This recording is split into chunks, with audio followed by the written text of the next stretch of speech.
up-and-coming movie star. I had to do a lot of things to prepare for this film, but it was very fun. It was fun working with these people.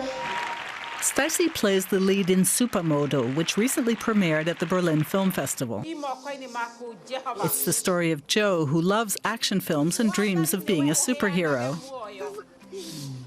She's terminally ill and has come home from the hospital to die. Her sister tries to keep her spirits up.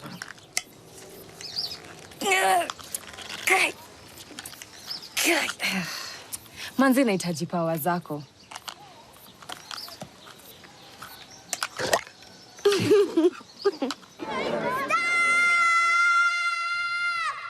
The whole village plays along. They all stop in their tracks.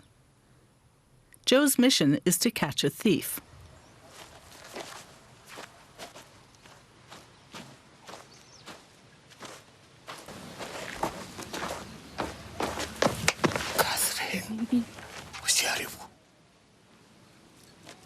Rudisha bagi ya sistangu.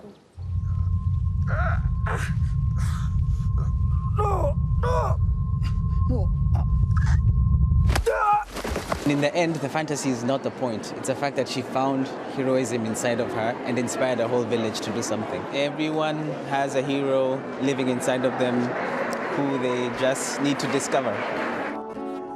The message may be universal, but the story is set in a village in Kenya.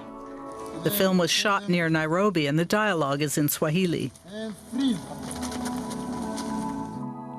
There's plenty of local color and specific cultural references. Films from Africa rarely find large audiences outside the continent. You know, the African cinema has its unique style, very different from what the West would do, and from the environment to the language, culture, to the lifestyle of the people, to the dress culture, and into every other, spices we put to make our films. And so that's what we're trying to show to the world. African filmmakers come to international film festivals to present their work and make contacts, like here at the Berlinale. At the same time, many of them don't want to replicate conventional Western filmmaking, but create alternative visions. I would love to see more African films made by Africans. I think the vast majority of African films that go into the mainstream circuit are actually made by Europeans, written by Europeans.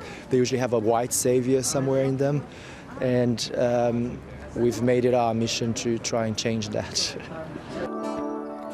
The villagers make Joe's last wish come true: to make a film and star in it before she dies.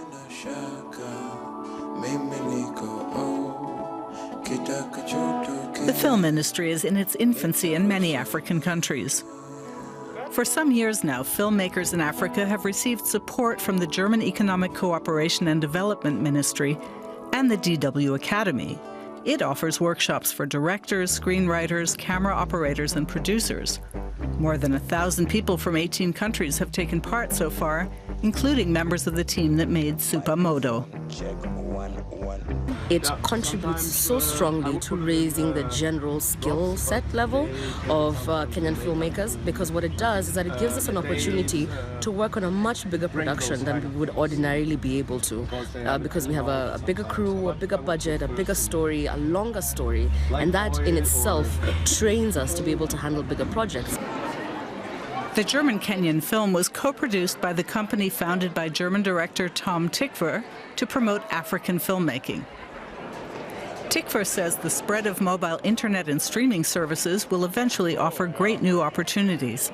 We need to really support that the market inside the continent gets a better structure. People are actually ready to pay for watching a great film, especially if it's their own, if it's not that much money. And there's so many people, I mean, imagine, even if it's just 10 cents that you pay, but you've got 10% of East Africa paying 10 cents to watch a movie, it's insanely economically useful. African filmmakers may want to grow the industry at home, But what the young star of Supa Modo wants is to head further afield. Is that even a question? Of course I want to go to Hollywood. Everyone wants to go to Hollywood.